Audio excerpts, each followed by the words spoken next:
लोकशाहीचा बुलंद आवाज, रिपब्लिकन वार्ता, महाराष्ट्र। नायलॉन मांजामुळे पोलीस उपनिरीक्षक दीपक पारधे यांचा गळा चिरला। पतंग उडवणाऱ्यांवर कठोर कारवाई करण्याचे पोलीस अधीक्षकांचे आदेश। छत्रपती संभाजीनगरच्या ग्रामीण गुन्हे शाखेचे पोलीस उपनिरीक्षक दीपक पारधे नाईकनगरकडून जाण्यासाठी निघाले असता रेणुका कमानीजवळ पतंगाच्या मांजामुळे गळ्याला गंभीर दुखापत झाली।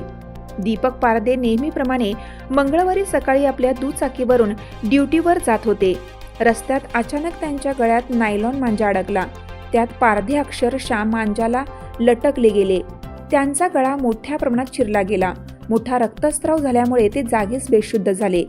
त्यांना तात्काळ लगतच्या एका खासगी रुग्णालयामध्ये दाखल करण्यात आलं। तिथे त्यांच्यावर अतिदक्षता विभागात उपचार सुरू असल्याची माहिती सातारा पोलीस ठाण्याचे निरीक्षक संग्राम ताटे यांनी दिली।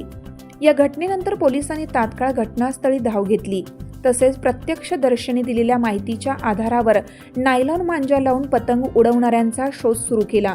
या घटनेची माहिती मिळताच छत्रपती संभाजीनगर ग्रामीणचे पोलीस अधीक्षक डॉक्टर विनय कुमार राठोड व अप्पर पोलीस अधीक्षक सुनील लांजेवार यांनी रुग्णालयात धाव घेतली। त्यांनी डॉक्टरांशी संवाद साधून दीपक पारधे यांच्या प्रकृतीची माहिती घेतली। त्यांनी नायलॉन मांजाच्या मदतीने पतंग उडवणाऱ्यांवर कठोर कारवाई करण्याचे निर्देश पोलिसांना दिले आहेत। रिपब्लिकन वार्तासाठी छत्रपती संभाजीनगर जिल्हा प्रतिनिधी अकबर शहा।